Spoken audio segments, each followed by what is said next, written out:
कहानी है रामपुर गांव की, जहां के मर्द महिलाओं को हमेशा नीचा दिखाने की कोशिश में रहते। अरे अभी तक खाना नहीं आया, क्या मुझे एक और शादी करने की जरूरत है? नहीं जी नहीं, ऐसा मत करना, वरना मैं कहाँ जाऊंगी। खाना लेकर मैं अभी आई जी। गांव की पंचायत में भी फैसले हमेशा औरतों के खिलाफ ही रहते। मैं जो फैसला सुनाता हूँ वो भगवान की आज्ञा होती है। इस लड़के ने अपने मन से शादी करके अच्छा नहीं किया। लड़के को घर भेज दो और इसकी शादी इसकी जाति की किसी लड़के से करवा दो, लेकिन ये लड़के, इसे तो गांव के बाहर निकाल दो। नहीं नहीं जमींदार साहब, ये क्या बोल रहे हैं? ऐसा नहीं हो सकता। मेरी बेटी मासूम है, इसे अच्छे बुरे की समझ नहीं है। अरे कहाँ जाएगी ये बेचारी? कहाँ जाएगी? इतनी चिंता है तो पूरे परिवार का गांव निकाला कर देते हैं। बेचारे पूरे बसे बसाए परिवार को गांव छोड़ना पड़ता है। चाहे जो हो, अगर बेटियों को कंट्रोल नहीं कर सकते तो गांव में रहने का कोई मतलब नहीं है। यहाँ औरतों को दब कर रहना होगा। कोई भी अपने हिसाब से कुछ नहीं कर सकता, सब ईश्वर की मर्जी से ही होगा। तभी गांव का एक आदमी दौड़ा दौड़ा आता है। सरपंच साहब, जमींदार साहब, वो कालिया है ना, उसकी बेटी पढ़ने के लिए शहर जा रही है। अच्छा, ये कब हो गया? और कालिया की हिम्मत कैसे हो गई ऐसा करने की? लेकर आओ उसे और उसकी बेटी को। बस फिर क्या था, हाजिर हो जाते हैं कालिया और उसकी बेटी सरपंच के सामने।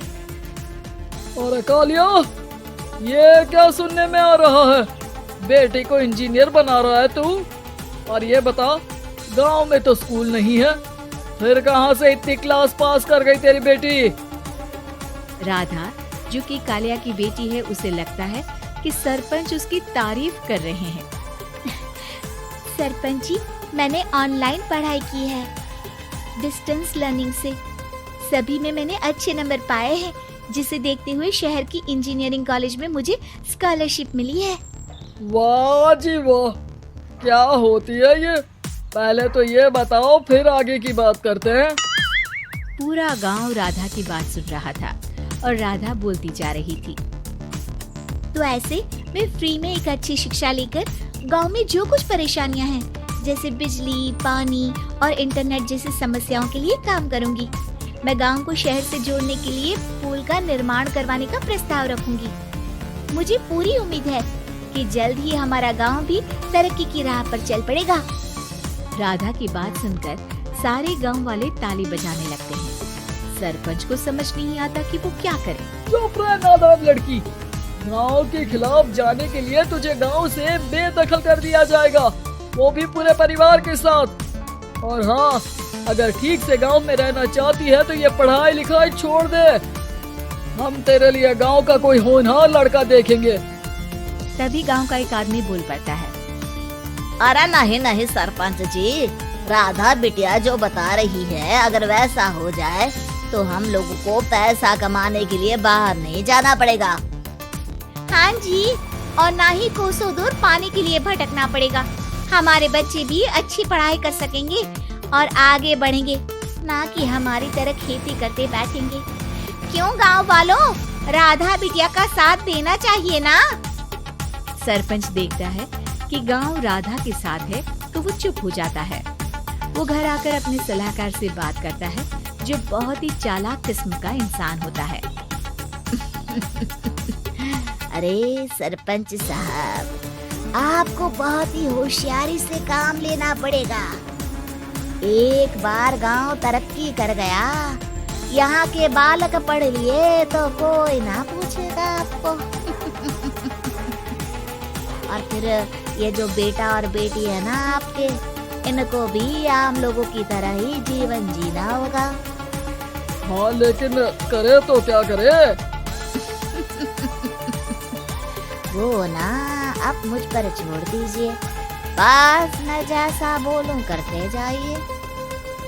अगले रोज सुबह जब गांव वाले सोकर उठते हैं तो राधा के घर के बाहर और साथ ही वो लोग जिन्होंने राधा का सपोर्ट किया था, उनके घर के आगे लाल रंग से कल आऊंगी लिखा होता है।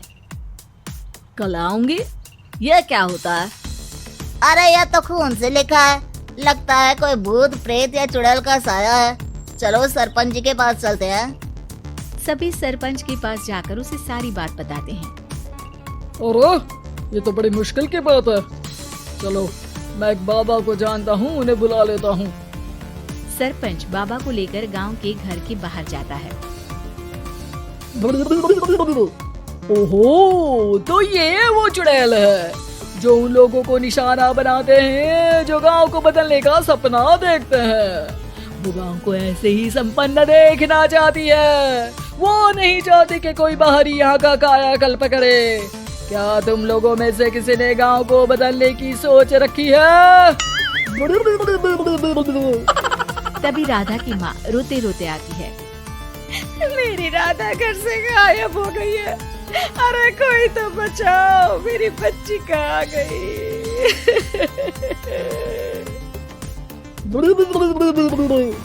ले गई वो चुड़ैल, तेरी बच्ची को ले गई। अब वो उसे श्रापित करके छोड़ेगी, उस पर चुड़ैल का साया हो जाएगा।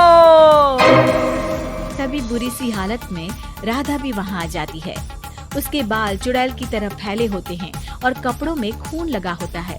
सभी राधा को देखकर डर जाते हैं। माँ, पता नहीं मुझे कौन उठा कर ले गया था।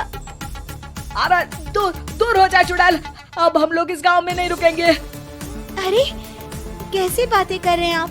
कल तो आप मेरे भरोसे गांव का हुलिया बदलने, अपने बच्चों को पढ़ाने और तरक्की उन्नति की बात कर रहे थे, तो आज क्या हो गया आपको? ये फिर तुम लोगों को बहकाएगी। ये चुड़ैल गांव में आ चुकी है, ऐसे ही ये तुम्हारे घर के बच्चों को भी ले जाएगी। गांव वाले राधा को गांव से बाहर निकाल देते हैं। उसके माँ बाप रोते रहते हैं, लेकिन गांव वाले नहीं मानते। मैं भी अपनी बहन के साथ गांव के बाहर रहूंगा, लेकिन वो पढ़ाई नहीं छोड़ेगी। वहीं सरपंच के घर पर सलाहकार कहता है। देखा, सांप भी मर गया और लाठी भी नहीं टूटी।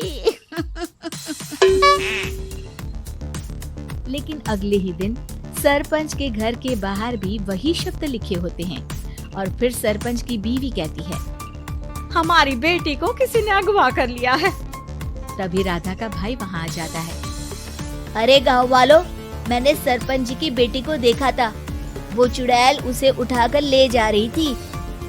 अरे क्या मजाक कर रहे हो? नहीं सरपंच जी, आप नहीं जानते। वो चुड़ैल अब आपकी बेटी में आ जाएगी, जैसे राधा के अंदर आ गई थी।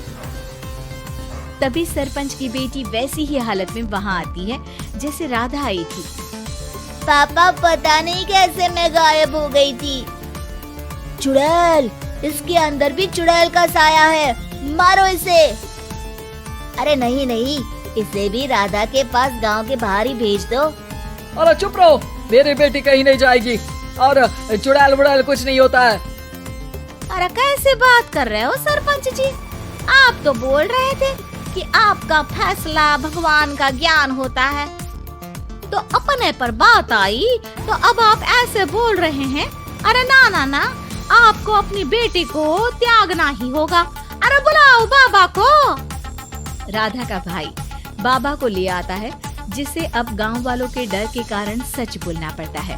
मैं कोई बाबा नहीं हूँ, मैं तो मोची था। ये सलाहकार महोदय ने मुझे कहा था एक्टिंग करने को।